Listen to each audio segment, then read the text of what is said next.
یا ہے اسی طرح آپ کی آنکھیں ہیں یا نہیں ہیں. یہ ڈیوائسز ڈفرینٹ ہوتی ہیں. اسی ڈیوائسز کو, اسی معذوری کو دور کرنے کے لیے اس وقت ٹیکنالوجی کا سہارا لیا جاتا ہے. ایگزیکٹلی اسی طریقے سے جس طرح کیلکولیشن اگر آپ نہیں کر پا رہے تو کیلکولیٹر نے اس کی جگہ لے لی, اور آپ چاہے میتھس کر سکتے ہیں یا نہیں کر سکتے, کوئی مسئلہ نہیں ہے. ٹیکنالوجی نے آپ کی معذوری, آپ کی ڈسیبلٹی دور کر دی.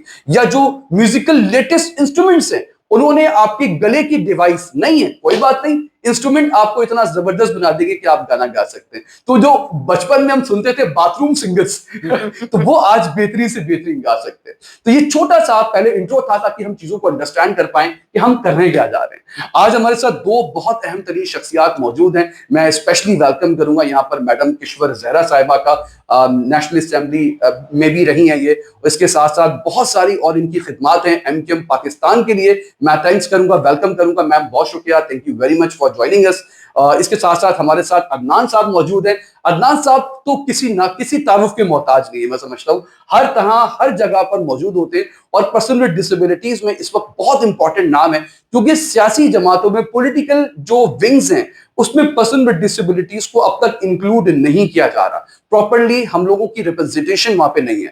تو ایم کیو ایم کا یقیناً یہ ایک بہت بڑا کردار ہے کہ پہلی مرتبہ ایک ڈسیبل ونگ تیار کیا گیا, اور اس کے اس وقت ہیڈ, اس کے انچارج ہمارے ساتھ موجود ہے Adnan Sarwar sahab. Thank you very much sir for joining اس سر, بہت شکریہ. ہم دونوں شخصیات سے ون بائی ون کر کے سوالات شروع کریں گے اور جاننے کی کوشش کریں گے کہ ہم کہاں اسٹینڈ کر رہے ہیں. سب سے پہلے میم کشور, ہم آپ کے پاس جانا چاہیں گے. تھینک یو ویری مچ میم, کیسی ہیں آپ؟ السلام علیکم. اللہ کا شکر ہے میم تھینک یو ویری مچ. آپ سب سے پہلے تو آپ نے ٹائم دیا, ہمیں خوشی ہے کہ آپ یقیناً آپ نے جوائن کیا. میم سب سے پہلے تو ہم آپ کی پرسنل لائف میں آئیں گے. میم تھوڑا سا جاننا چاہوں گا کہ آپ شروع سے ہی کراچی میں تھی؟ جی ہاں, میں جس وقت پاکستان بنا ہے میری والدہ بالکل اسی زمانے میں آئی ہیں, اور میں پیدا تو جھانسی میں ہوئی تھی. اوکے. ہاں, لیکن کچھ مہینوں کی مجھے لے آئے تھے. تو میرا نام کشور میری دادی نے رکھا تھا, جس کے معنی ہے سلطنت, کیونکہ پاکستان بنا تھا اس وقت. 14 اگست کو پاکستان بنا تھا, 19 کو میں پیدا ہوئی تھی. اوکے اوکے, تو یعنی کہ آپ کے بننے کے بعد آپ کی جو فیملی ہے وہ ہجرت کر کے پاکستان آئی تھی؟ جی جی, ہجرت کر گئے. اوکے اوکے, بالکل صحیح ہو گیا میم. یہاں پر میم تھوڑا سا بتائیے گا کہ اس وقت کتنے بچے ہیں آپ کے؟ میرے ماشاءاللہ 2 بیٹے ہیں, بیٹی میرے ہوئی نہیں تھی تو میں نے اڈاپٹ کی تھی.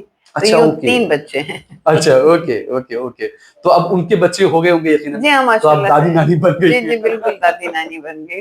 Okay okay okay. اچھا میم تھوڑا سا بتائیے گا کہ پولیٹیکل پارٹیز یعنی کہ ایم کیو ایم کی اگر ہم بات کرتے ہیں تو ایم کیو ایم میں کیسے آپ کی انگیجمنٹ ہوئی, اور کیا سوچا اس وقت, کیا آپ کے مائنڈ میں چل رہا تھا تمام چیزیں, ہم اس کو تھوڑا سا جاننا چاہیں گے کہ ایم کیو ایم میں کیسے آپ کی انوالومنٹ ہوئی اور کس طرح آپ اس میں باقاعدہ رجسٹرڈ ہوئی میم؟ دیکھیے, میں جس خاندان سے تعلق رکھتی ہوں وہ تھے کہ جب پاکستان آئے تھے تو زمین چومتے ہوئے اور جھنڈے کو, اور میں نے بھی جب ہوش سنبھالا تو یہ دیکھا تھا کہ جھنڈا گر جاتا تھا تو فوراً کبھی نانی اماں کو جلدی سے اٹھا کے رکھتے تھے آ کے. تو پاکستان اور پاکستان زندہ باد ہماری روح کے اندر تھا. اور بلکہ جب میں اسکول سے کالج میں آئی تو اس زمانے میں یہ ابتدا ہوئی تھی ایم کیو ایم کی. تو جب میں اخبارات میں خبریں پڑھتی تھی نا, اس وقت مہاجر قومی موومنٹ اس کا نام تھا, تو مجھے بڑا افسوس ہوتا تھا کہ ہم کاہے کی مظاہر پاکستان بنایا ہم نے پاکستان, ہم میں یعنی ذہنی طور پہ اس چیز کو قبول نہیں کرتی تھی, اور میں جانتی بھی نہیں تھی کہ کون لوگ ہیں. یہ بالکل ان کا ابتدائی زمانہ ہے, جب طالب علمی کا زمانہ تھا ان کا. تو اچھا, میں کیونکہ ایک چھوٹی سی دکان تھی میری, اور ایک محلے کی دکانداری تھی, اور ایک تھانہ بھی قریب اس کے تھا. تو کچھ میں نے دکان سے دیکھا کہ 8-10 عورتیں پریشان حال میں کچھ تھانے کی طرف جا رہی ہیں. دوسرے دن پھر دیکھا میں نے, پھر میں باہر نکلی, ان سے پوچھا کہ کیا واقعہ ہے. تو کسی کا بھائی تھا, کسی کا بیٹا تھا, وہ تھانے میں تھے. اچھا, تھانے کے ایس ایچ او جو ہیں وہ اکثر شام میں بیوی بچوں کو لے کے ٹہلتے ہوئے, محلے کی دکانداری تھی نا تو وہ آ جاتے تھے, بچوں کی چیزیں بھی لیتے تھے. اس دن جب وہ آئے تو میں نے ان سے پوچھا کہ یہ تھانے کی طرف خواتین جا رہی ہیں, کیا مسئلہ ہے؟ تو انہوں نے کہا, ارے بھائی اسٹوڈنٹس کا مسئلہ ہے, شور شرابہ کیا تو سب کو گرفتار کر لیا. میں نے کہا مگر آج تو نہیں, 4تھا دن ہو گیا اس چیز کو, تو یہ تو جرم ہے. تو حسن علیہ کہنے لیں آپ اپنی دکانداری کیجئے. تو لیکن مجھے تھوڑی تلاش شروع ہوئی تو مجھے پھر ایک صاحب نے بتایا کہ اس میں ایم کیو ایم کے لڑکے زیادہ ہیں.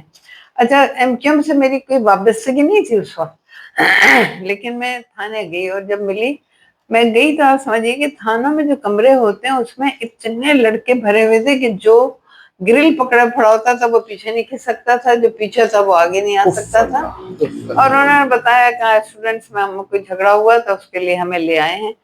اور پھر انہوں نے بتایا چند تھانوں کو اور بتایا کہ وہاں پہ بھی ہیں. میں وہاں گئی، وہاں بھی یہی صورتحال تھی. تو مجھے ذرا پریشانی ہوئی. میں نے کئی لوگوں کو ڈھونڈا کہ بھئی ایم کیو ایم والے کہاں ہوتے ہیں، یہ بچے بڑے سب پریشان ہیں. تو مجھے کسی نے بتایا عظیم احمد طارق صاحب کے بارے میں، وہ ہائیڈنگ میں تھے ایک جگہ. ایک صاحب نے مجھے ہیلپ کی، کہنے لے میں آپ کو لے چلتا ہوں ان کے پاس، مگر بتائیے گا نہیں کہ. میں نے ان سے وعدہ کیا کہ بالکل نہیں بتاؤں گی. جب میں ان سے ملی تو میں نے انہیں بتایا کہ میں 3 تھانوں میں گئی تھی اور اتنی عورتیں پریشان پھر رہی ہیں جن کے بچے ہیں، اور ایم پی او کے ساتھ ٹائم نکل گیا. میرے حساب سے کوئی جرم ہے ان کو بند. تو انہوں نے کہا نہیں ہم بھی دیکھیے ہائیڈنگ میں ہیں اور چھپے ہوئے ہیں، کچھ سمجھ میں ہی نہیں آ رہا ہے کیا ہے. تو میں نے کہا لیکن کوئی حل تو ہونا چاہیے. انہوں نے کچھ 2 باتیں کی، پھر میں وہی بیٹھ گئی. وجہ سے ریکارڈ کی سوئی اٹک جاتی ہے نا. میں نے کہا بھائی یہ جو بند ہیں بری حالت ہے ان کے. بہت اچھے آدمی تھے عظیم مطہر صاحب، لیکن اس سچ ہے وہ میری بات سے جھنجھلا گئے. کہہ لیں جائیے پھر آپ کر لیجیے کچھ کرنا ہے تو میں سر جھکا کے نکل تو آئی. میں نے کہا کہ اس طرح سے تو نہیں. تو اس کے اگلے دن جتنی عورتیں آئیں میں نے ان سے کہا جتنے لڑکے ہیں سب کی ماؤں کو اکٹھا کیجیے. اور پھر میں پریس کلب پہ لے گئی سب کو. میں نے خود بھی بات کی کہ یہ ایم پی او کے تحت نہیں ہے، یہ جرم ہے. اور دوسری بات یہ کہ یہ میں نے دیکھا تو صرف ایک کمیونٹی کے لوگ ہیں اس میں. جنگ جب ہوتی ہے، جب لڑائی ہوتی ہے تو دوسرے کہاں ہیں؟ کسی کے پاس جواب نہیں تھا وہ. اچھا میں خود بھی بولی تھی اور ان خواتین کو بھی اندازہ ہو جاتا ہے نا کہ کہاں کی عورتیں ہیں اور کیا ہیں. اس کے اگلے ہی دن میرے پاس ٹیلی فون اس وقت جو سی ایم تھے ان کا آیا کہ بڑی خوشی ہوئی آپ سے، آپ کے بارے میں سن کے آپ سے ملنا چاہتے ہیں. تو میں نے کہا بتائیے. کہنے لگے کہ ہمیں ان کے جو لیڈرز ہیں جو ان کی تلاش ہے، تو اگر آپ ملوا سکتی ہیں. تو میں تو مل چکی تھی عظیم احمد طارق سے، لیکن میں سیاستدان جانتی بھی نہیں تھی، لیکن اتنا سمجھ میں آ گیا کہ بتانا منع ہے. میں نے کہا نہیں مجھے نہیں معلوم، میں تو صرف عورتوں کو جانتی ہوں. تو کہنے لگے نہیں آپ ڈھونڈیو نا. میں نے کہا نہیں میں نے 1% کیا، میں کل بھی کروں گی اور پرسوں بھی کروں گی. اور پھر سخت قسم کی ویسے کی تھی پریس کانفرنس میں نے. لیکن بہرحال اس میں پھر سی ایم صاحب کا اور ان لوگوں کا عظیم احمد طارق سے رابطہ بھی ہو گیا. تو عظیم بھائی نے مجھے یہ بٹھا کے کہا پھر کہ آپ نے اچھی بڑی خواتین کی جمع کی ہے تو انہیں آپ اپنے ساتھ رکھیے گا. میں نے کہا انہیں بھی جیل میں ڈالنا ہے کیا؟ کہہ لیں نہیں دیکھیے یہ تھوڑی سی انہوں نے کہانی سنائی اور بتایا کہ یہ ظلم ہو رہا اور یہ ہو رہا ہے. تو میں نے کہا اچھا ٹھیک ہے. تو میں مطلب یہ کہ میرے ذہن میں آیا کہ سوال یہ ہے میں نے عورتوں سے کیا کہوں. آہستہ آہستہ بچے بھی ریلیز ہونا شروع ہو گئے، وہ خواتین مجھ سے ملنے بھی لگیں. اور ایک مجھے یہ اندازہ ہو گیا کہ ہاں اس شہر میں ایک ٹکڑوں میں ہو رہا ہے یہ شہر. تو یعنی یہ اس وقت لیکن میں الطاف حسین صاحب نہیں تھے، وہ پاکستان سے باہر تھے. کوئی سال بھر کے بعد مجھے عظیم بھائی نے بتایا کہ بھی اس کے لیڈر جو ہیں اصل میں وہ ہیں، میں چیئرمین ہوں. تو وہ کراچی پہنچ گئے ہیں اور میں چاہتا ہوں کہ آپ سے ملاؤں. میں نے کہا ٹھیک ہے. جب میری پہلی ملاقات ہوئی تو میں اپنے بچوں کی انگلی تھامے ہوئے پہنچ گئی ان کے پاس. تو انہوں نے دیکھا سر سے پیر تک مجھے سلام کیا، بات کی، پوچھا کہ آپ کو کس نے پلانٹ کیا ہے؟ میں نے کسی نے نہیں کیا. تو کہنے لگے پھر آپ نے اتنی عورتیں کیسے جمع کی؟ وہ سمجھے کہ شاید میرے پیچھے کوئی طاقت ہے یا کیا ہے. میں نے کہا نہیں ایسا کچھ نہیں ہے، آپ کے بارے میں نے ضرور سنا ہے کہ آپ کو پلانٹ کیا گیا ہے یہاں پر. لیکن میں کیونکہ کراچی سے بہت محبت کرتی ہوں، اگر آپ پلانٹڈ بھی ہیں تو آئی ڈونٹ مائنڈ. اگر کراچی کے لیے آپ کام کریں گے تو میں پھر کام کرنے کے لیے تیار ہوں. پھر انہوں نے پہلی اس میں پھر انہوں نے کہا کہ جتنی خواتین جمع کی ہیں آپ اس کا ونگ بنائیے. اور پھر اچھا میں نے پھر خواتین کی ٹریننگ یہ شروع کی کہ انہیں ووٹ کی اہمیت کا احساس دلایا. جتنے اریسٹ ہوئے تھے یا جو نہیں اریسٹ ہوئے تھے، پھر ان لوگوں کی تمام کی میٹنگیں میں یہی انہوں نے تلقین دیتی رہی کہ دیکھیے جو اس پارٹی کی ڈیمانڈز ہیں، جو چیزیں ہیں، اس کے لیے بہت بڑی طاقت ہمارا ووٹ ہے. ووٹ کے اوپر میں نے بہت کام کیا تھا. اس کے بعد پھر انہوں نے الطاف حسین نے مجھے ایک دن بلا کے کہا اچھا آپ ایک وقت میں کتنی عورتیں اکٹھی کر سکتے ہیں؟ میں نے بڑے سوچ سمجھ کے کہا کہ میں تقریباً 40,000 عورتیں. ہاں تو انہوں نے کہا اوور اسٹیمیٹ کر رہی ہیں، آپ ٹھیک سے سوچ کے بتائیے، کیونکہ ہمارے پاس اچھا اس وقت اتنی زیادہ کمیونیکیشن بھی نہیں تھی کہ دیکھیے نا، کہ انہوں نے کہا کہ دیکھیے اخبار والے بھی ہمارے خلاف ہیں، ہماری خبریں نہیں لگاتے، کوئی ہمارے پاس سواریاں نہیں ہیں، ہمارے پاس کوئی چیز نہیں ہے، تو آپ 40,000 کہہ رہی ہیں، سوچ لیجیے. تو میں نے کہا اچھا پھر شاید 30,000 ہو جائے گی. خیر بہرحال وہ بہت مشہور وہ ہے، کون سا پارک تھا جس میں یہ پہلا جلسہ ہوا تھا خواتین کا؟ عزیز آباد میں ہے، بہت مشہور پارک، مجھے یاد نہیں آ رہا. جی جی بالکل، مین اس پہ ہی ہے، بالکل ایگزیکٹلی. ہاں تو وہ پروگرام جب کیا تو جتنی ورکنگ میں نے کی تھی، جن آبادی سے میں نے اورنگی، کورنگی، ملیر، رانیہ، تمام جگہ کی خواتین کو جمع کیا، ملتی رہی اور بتاتی رہی کہ دیکھیے یہ اجتماع اور ہماری آواز جو ہے بالکل اس چیز کے اوپر، ہمیں اپنے رائٹ کے اوپر ہے، رائٹس ہے ہمارے. بہت اچھی طرح سے. خیر جب جلسہ ہوا تو 1,00,000 عورتیں آئیں اس میں. Very good. ہاں 1,00,000 عورتیں آئیں. صحیح ہے. یقیناً یہ ایک بہت بڑی چیز ہوتی ہے. عام طور پہ جس طرح آپ نے کہا ووٹ کی اہمیت، سب سے بڑی امپورٹنٹ چیز میں سمجھتا ہوں ناظرین یہی چیز ہے کہ جو ووٹ کی اہمیت اگر انڈرسٹینڈ کر لیا جائے تو ملک میں آپ حکومتوں کو بنانے اور گرانے میں آپ اہم کردار ادا کر سکتے ہیں. ہمیشہ یہ بات کہی جاتی ہے کہ دیکھیں اگر آپ ووٹ نہیں دے رہے تو میں سمجھتا ہوں پھر آپ کو شکایت کرنے کا بھی میرا خیال ہے کہ حق نہیں ہے. اور آپ یاد کیجئے کہ اس بار جو 98 میں ہوا تھا الیکشن کے، اس کے بعد جو بلدیاتی ہوتے تھے، ہمارے لیڈر تھے الطاف حسین، وہ گرفتار تھے، جیل میں تھے. اور جو الیکشن میں کیا تھا وہ میں اور عظیم بھائی ہم نے مل کے تمام چیزیں آرگنائز کی تھی. اور اس میں ہم نے یہ کیا تھا کہ ایک چیز بڑی وحشت ناک پہنی ہوئی تھی، شیعوں کی لڑائی جس میں بڑی قتل و غارت لگی تھی. اس میں جو ایم کیو ایم کے لڑکے ہمارے ساتھ کر رہے تھے، جو عورتیں، انہوں نے بہت بڑا کام یہ کیا کہ ہم نے یہ سمجھانے کی کوشش کی کہ یہ ہمیں لڑوانے کی کوشش ہے، یہ شیعہ سنی فساد نہیں ہے. اور اس کا ایک توڑ یہ کیا کہ جو شیعوں کی میجورٹی آبادی تھی وہاں سے اہل سنت لڑکے کھڑے کیے، اور جو اہل سنت کی تھی، اس میں ظاہر ہے کہ جو ہمارے اس وقت کے لیڈر تھے الطاف حسین تھے، ان کا مشورہ سب کا یہ شامل تھا. تو اتنے اچھے اس کے نتائج، کیونکہ اہل سنت جتنے تھے اور وہ تھے، وہ لڑائی جھگڑا بھی ختم ہو گیا تھا اور وہ ووٹ بہت پڑا ہمیں. تو یعنی جس وقت یہ الیکشن ہونے والے تھے اس وقت بھی میرے پاس ایک خط آیا قیادت کا کہ آپ کیا سمجھتی ہیں کہ کتنے % ووٹ ہمیں مل جائیں گے. تو میں نے بڑے سوچ سمجھ کے جواب بھیجا، وہ جیل میں تھے. میں نے کہا کہ تقریباً ہمیں 25-30 سیٹیں تو مل جائیں گی. تو پھر ان کا جواب آیا آپ اوور اسٹیمیٹ مت کیا کیجیے. لیکن جب ریزلٹ آیا تو 90% سے اوپر تھا. میم آپ کو یہ کہنا چاہیے تھا، کوئی ریگنگ نہیں ہوئی تھی، کوئی ریگنگ نہیں ہوئی تھی. نہیں، قیادت کا نام تھا اور کارکن کا کام تھا. بالکل صحیح، بالکل صحیح بات. اور کھڑا ایسے لوگوں کو کیا تھا ہم نے کہ جیلوں میں جو لڑکے بند تھے ان کو الیکشنوں میں ہم نے کھڑا کیا، سب جیتے اس میں. یہ بہت بڑی بات ہے اور میں سمجھتا ہوں کہ واقعی شاید انڈر اسٹیمیٹ میم کو کیا جاتا تھا تو باقی میم نے ثابت کر دیا کہ یس. نہیں، انہوں نے انڈر اسٹیمیٹ کی نیت سے نہیں کیا ہوگا، لیکن انہوں نے جو حالات کا اندازہ تھا وہ سب تھا کہ لوگ گھروں سے نہیں نکلیں گے ہوگا. لیکن آپ یقین کیجئے کہ میں نے خود بھی جو اس سے پہلے کے الیکشن دیکھے تھے وہ ایسے ہوتے تھے تو بڑی بڑی گاڑیاں لوگوں کو لے کے آتی تھیں، وہ ووٹ ڈالتے تھے. اور خواتین کے تو صرف کچھ جماعتیں صرف ان کا شناختی کارڈ گھروں سے اکٹھا کر لیتی تھیں اور ووٹ پڑتا تھا.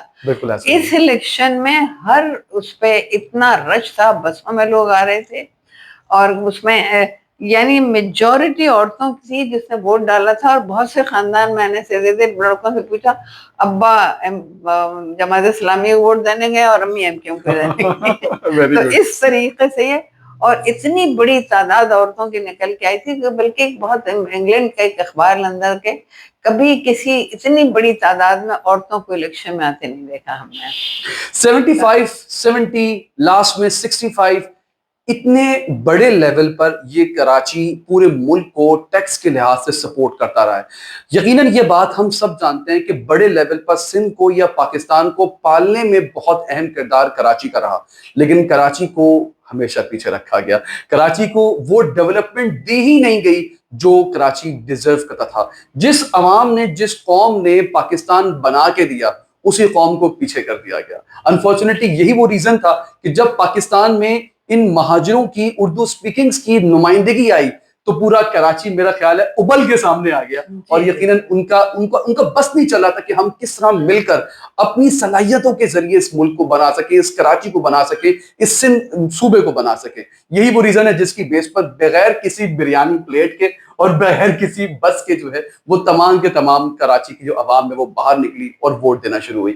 میم یہاں پر ایک بہت امپورٹنٹ چیز کہی جاتی ہے MKM کے حوالے سے کہ جو پہلی مرتبہ جو نچلا طبقہ ہے, جو ایک مڈل کلاس یا لوور کلاس ہے, ان کے لوگ آگے آئے اور یعنی کہ حکمرانی میں یا مین ڈیسیشن میکنگ میں, پالیسی میکنگ میں ان کا نام سامنے آیا. ہمیشہ عام طور پہ وڈیرے جاگیردار یہ رہے, لیکن ہمارے یہاں جو اگر ہم کراچی کی بات کرتے ہیں تو MKM میں بہت امپورٹنٹ بات یہ رہی کہ جی وڈیرے جاگیردار کے بجائے ایک عام شخص جس کا دکان پہ کام کرنے والا, ٹھیلا والا, موچی ہو یا ایک اسکول میں کوئی استاد ہو, وہ MNA یا MPA کی سیٹ پہ آنا شروع ہوا. میم یہ ایک بہت بڑی امپورٹنٹ چیز تھی, اس پر اگر آپ تھوڑا سا کوشچن ڈالیں. میم یہ بہت بڑی تبدیلی تھی اور اس کا فائدہ یہ ہوا تھا کہ جس دن الیکشن ہوا ہے اس دن بھی ہماری قیادت جو تھی وہ جیل میں تھی, اور وہ لڑکے جو الیکشن جیتے تھے وہ بھی جیل میں تھے. صحیح ہے. لیکن جتنے لوگ جیت گئے تھے ان کی میٹنگ ایک گھر میں بلا کے لوگوں کو کی گئی تھی. کوئی ہمارے یعنی کہ ہوٹلوں میں کر رہے ہوں یا کہیں کر رہے ہیں, ان کو اکٹھا کیا تھا جو جیت گئے تھے الیکشن میں. اور عظیم احمد طارق صاحب نے ایک میٹنگ کی تھی جو میں کبھی نہیں بھولوں گی. اس پہلی میٹنگ میں انہوں نے کہا تھا سب سے کہ دیکھیے آپ لوگ اپنے آفیسز میں بیٹھیں گے, کسی کے گھر آپ کھانے پہ نہیں جائیں گے, دعوت میں نہیں جائیں گے, فوتگیوں میں جائیں گے آپ. ایسا نہ ہو کہ آپ کے محلے میں کوئی غمی ہو اور آپ کو نہ پتا ہو. تو وہ اس وقت مجھے ایسا لگا کہ کیوں, اس سے تو پیار بڑھتی ہے, اس سے تو یہ ہوتا ہے. انہوں نے کہا نہیں, جو آپ کے پاس آئے گا کوئی اور آپ چائے پلائیں گے اسے, اور آپ یعنی انہوں نے پوری ایک فہرست تھی. اور باقی میں سوچی تھی کہ لوگ, اور ایسا ہی کیا اس وقت. جو اب تھوڑا سا حالات میں فرق آ گیا, لیکن اس وقت کے لوگ جو تھے انہوں نے میرے حساب سے یہ قربانیاں بھی دی. کیونکہ دیکھیں جب اتنی بھاری اکثریت میں جیت کے یہ جماعت آ گئی نا, تو دشمنی والے شاخسانے بھی نکل کے آئے سامنے, یعنی بڑی سختیاں بھی کی گئیں, سب کچھ کیا, لیکن بڑے تحمل سے کام کیا. لیکن ایک بات بتاؤں میں کہ کوئی بھی لیڈر یا کوئی بھی ادارہ جب شروع میں گرون ہوتا ہے تو اس کے جو صحیح ساتھ چلنے والے لوگ تھوڑے سے پیچھے ہو جاتے ہیں اور نئے نئے لوگ سامنے آ جاتے ہیں. اچھا, وہ نئے لوگ سامنے یہ کرتے ہیں, کسی خاص فرد یا خاص لیڈر کے لیے نہیں کہہ رہی, لیکن وہ جو لیڈر بنتا ہے اس کو وہ اوپر کی طرف لے جاتے ہیں. اچھا, اوپر سے نیچے کم نظر آتا ہے, چلے جاتے ہیں نا تو پھر نظر کم آتا ہے وہاں سے. تو وہ لوگ جو اصل کام کر رہے ہوتے ہیں وہ نظر آنا کم ہو جاتے ہیں, لیکن وہی اوپر لے جانے والے کبھی ایسا ہاتھ اٹھاتے ہیں کہ دھڑام سے لیڈر نیچے آتا ہے. ہر سیاست میں یہی کہانی ہے. لیکن وہ لیڈر جو میں نے ہوش سنبھال کے دیکھا اور آج تک دیکھ رہی ہوں, وہ خاندانی لوگ ہیں, وہ وڈیرے ہیں, وہ جاگیردار ہیں, وہ رئیس لوگ ہیں. کیونکہ اب الیکشن ووٹ سے نہیں ہوتا, پیسوں سے ہوتا ہے. صحیح ہے. یہ تو میں نے ایسا الیکشن دیکھا کہ جس میں رکشاؤں میں اور ٹیکسیوں میں بیٹھ بیٹھ کے لوگ آ رہے تھے, بسوں میں, اور ووٹ ڈال رہے تھے. اور جو لڑکے جیل میں تھے وہ بھی جب جیل سے نکل کے آئے تو سلیقے کے ساتھ جا کے اپنے ان کمروں میں بیٹھ گئے جہاں پہ انہیں کام دیا گیا تھا. اور سب کو پتا ہے کہ کراچی جیسے شہر کو ایک صفائی کا ہی آپ لے لیجئے کہ قیادت میں, ہاں, ہفتہ صفائی, تو کراچی چمک گیا تھا. لیکن دیکھیے کراچی کی ایک بہت بڑی بدنصیبی یہ رہی کہ سب سے پہلے تو ایک صاحب نے آ کے ٹرانسفر کر دیا, کراچی اسلام آباد تعمیر کر لیا. ایسا کیپٹل ٹرانسفر ہو گیا. اس کا پہلا نقصان آپ کو نظر آ جائے گا کہ جب بھاشانی صاحب آئے اور وہاں گھومنے کے لیے گئے, انہیں لے گئے تو انہوں نے کہا مجھے پٹسن کی خوشبو آتی ہے یہاں سے. وہ پیسہ جو ہم اس پاکستان کے ذریعے کما رہے تھے وہ یہاں پہ لگا تھا, اور وہ اپنا حق مانگتے مانگتے دیکھیے وہ الگ چلے گئے, ٹکڑے ہو گئے. پھر اس کے بعد, اس سے پہلے بھی اور اس کے بعد بھی کراچی سے کمایا ہوا پیسہ آپ کو خود بھی پتا ہے کہ جاتا, حالانکہ ہونا یہ چاہیے تھا کہ سورے پاکستان میں جگہوں کو امپروو کیا جاتا، آنے والوں کا بھی قصور نہیں تھا، کہیں پہ ترقی کی ہی نہیں گئی، تو وہ بیچارہ کوئی مزدور بن کے کوئی کچھ بن کے یہیں آپس ہے نا وہ روزی روٹی تلاش میں آتا تھا. نتیجہ یہ ہوا کہ شہر کا بیلنس خراب ہو گیا. اب جس جگہ کی آبادی اتنی ہو جو اتنے لاکھ کو لے سکتی ہو، وہاں اس کے ڈبل یہاں پر آ جائیں. آنے والے بھی پریشان، آپ دیکھیے جھگیوں میں پڑے ہوئے ہوتے ہیں، کہاں کہاں پڑے ہوتے ہیں، آپ کیچڑ ہو رہی ہے، بیمار ہو رہے ہیں، سب ہو رہے ہیں، لیکن وہ کریں تو کیا کریں. لیکن وہ بھی جو کچھ کماتے ہیں گاؤں بھیجتے ہیں اپنے، ہے نا. اچھا یہاں پہ آپ یہ اندازہ لگا لیجئے کہ اگر کسی ہاسپٹل میں، دیکھیے میرا کام، میں نے ایس آئی یو ٹی میں کام کیا، بہت والنٹیئر کام کیا ہے سب. اچھا وہاں پہ کچھ ڈاکٹر دلوی کبھی بڑے کمال کے آدمی، ایسے لوگ دنیا میں کم ہوتے ہیں. جب پہلا ٹرانسپلانٹ ہوا تو انہوں نے کہا کہ مریض مریض ہی ہوگا، نہ وہ پنجابی ہوگا، نہ ہندو ہوگا، نہ مسلمان ہو، مریض مریض ہوگا. آج اسپتالوں میں آپ دیکھیے تو وہ بیچارے جو باہر شہروں میں نہیں ہیں، بیچارے یہیں آتے ہیں سارے کراچی. آپ اسپتالوں کے باہر دیکھیے فٹ پاتھوں پہ اور اس پہ پڑے ہوتے ہیں. یہ ہمارے یہاں روایت ہے کہ اگر ایک آدمی بیمار ہو جائے تو 6-7 آدمی رشتہ دار آتے ضرور ہیں. اگر انہی کے شہروں میں اچھا اسپتال ہو، انہی کے شہروں میں اچھا اسکول ہو، تو پاپولیشن بڑی بیلنس ہو. کراچی بالکل ڈس بیلنس ہے اس وقت. کراچی کے بارے میں کہا جاتا ہے کہ یہ کراچی میں رہنے والوں کے لیے، بلکہ پاکستان کی تمام جو ہمارے مختلف اقوام ہیں، مختلف قومیں ہیں، ان کی ماں ہے. یہی وہ ہے جو کہ ساری قوموں کو پالتی ہے. یہ کراچی کے بارے میں جب لاسٹ سینسس ہوئے تو بات سامنے آئی کہ جی 1,40,00,000 لوگ موجود ہیں. اب میں اس وقت بیٹھ کے سوچ رہا تھا کہ اتنا بڑا شہر جس کے بارے میں ہم سب کو پتا ہے کہ ابو 3 کروڑ سے زیادہ آبادیاں ہو چکی ہے، تو پھر 1,40,00,000 کیوں ہیں؟ اس میں 2 باتیں سامنے آئیں. بہت سارے لوگوں نے اور میڈیا نے یہ بات کہی کہ جی کراچی میں اتنے ہی ہیں. اس سے یہ چیز ظاہر ہوئی کہ یہ جی جو سینسس ہیں یہ صحیح نہیں ہوئے. میں ایک اور بات بھی نوٹ کر رہا تھا جو میں سمجھتا ہوں کہ شاید میڈیا پہ ہر جگہ پہ میں نے نہیں دیکھی، وہ یہ کہ 1,40,00,000 تو وہ لوگ ہیں جو کراچی کے رہائشی ہیں. بات یہ ہے کہ جو پورا ملک امنڈ کے اس ماں کی آغوش میں آ گیا ہے وہ کراچی کا تو ہے ہی نہیں، لیکن یقیناً پال کراچی ہی رہا ہے اس کو. تو یقیناً وہ تمام لوگ جو سندھ سے، پنجاب سے، یا کے پی کے بہت بڑے لیول پہ، بلوچستان سے، کشمیر سے، گلگت سے، یہ جو تمام لوگ آئے ہیں کراچی میں، یہ کراچی کے نہ ہونے کے باوجود پال تو ان کو کراچی رہی ہے. یقیناً یہ وہ تمام چیزیں جو تھوڑا سا انڈرسٹینڈ کرنا ہے کہ کراچی کی آج حالت اتنی بری کیوں ہوئی ہے، یا کراچی اس لیول پہ کیوں آ گیا. وہی والی بات کہ جی 1,40,00,000 کا شہر تھا، اب اس کو پالنا ہے، اس جگہ کو، اس گھر کو، اس علاقے کو، اس شہر کو 2 کروڑ، 3 کروڑ، 3.5 کروڑ، نہ جانے کتنے لوگوں کو.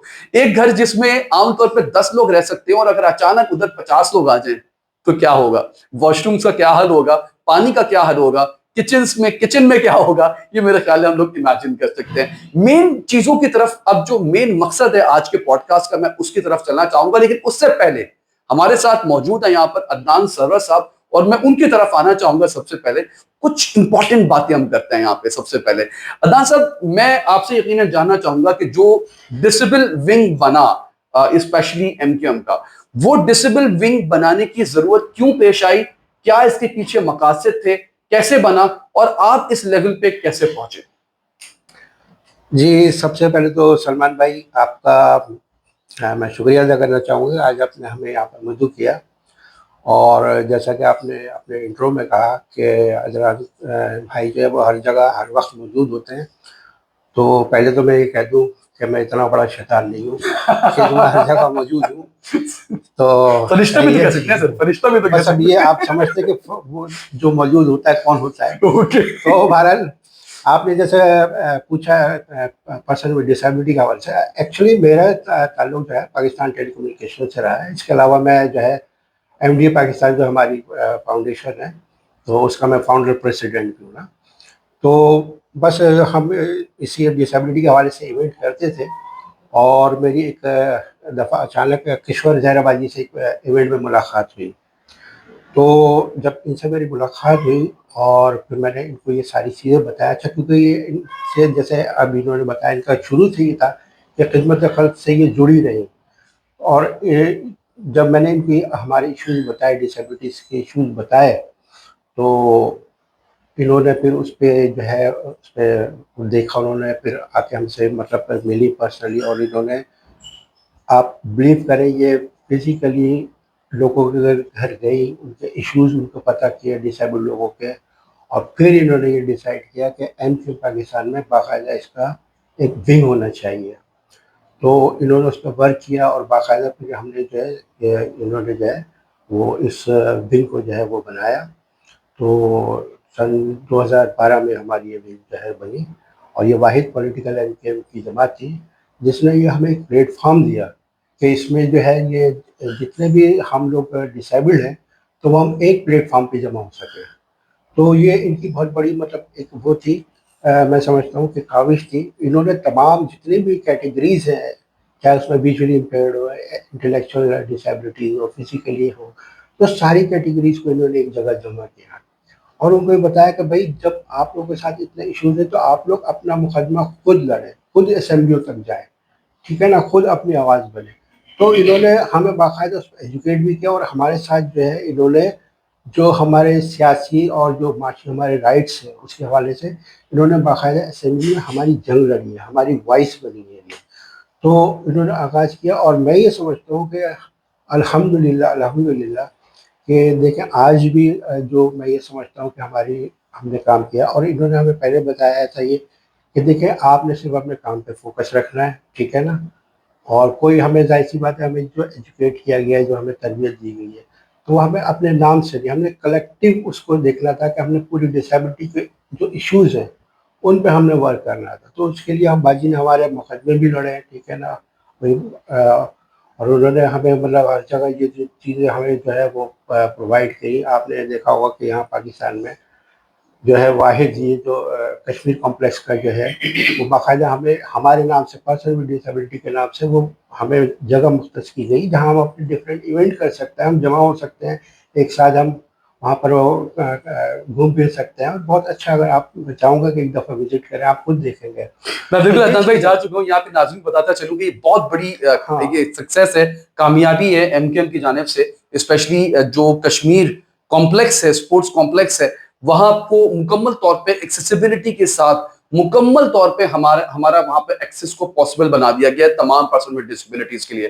وہاں پہ اسپورٹس کرنا ہو, وہاں پر آپ کو گھومنا پھرنا ہو, پارٹیز کرنی ہو, انجوائمنٹ کرنی ہو, آپ ایزیلی وہاں جا سکتے ہیں اور کمپلیٹلی ایکسیسیبلٹی کے ساتھ جا سکتے ہیں. یہ بہت بڑی سکسیس ہے یہاں پر اس وقت. میں اس کے ساتھ جو سب سے بڑی میں یہ سمجھتا ہوں کہ دیکھیں یہاں ہماری جب ہم جب شامل ہوئے تھے تو اس میں جو ہے یہ منسٹری آف ایجوکیشن کہلاتی تھی, جو مطلب اسپیشل ایجوکیشن کے حوالے سے ہی ان کا ایک فوکس تھا, مین فوکس تھا. اس کے علاوہ تمام جو ڈسیبلٹیز تھیں ان کو اگنور کیا جاتا تھا, ان کے ایشوز نہیں سنے جاتے تھے.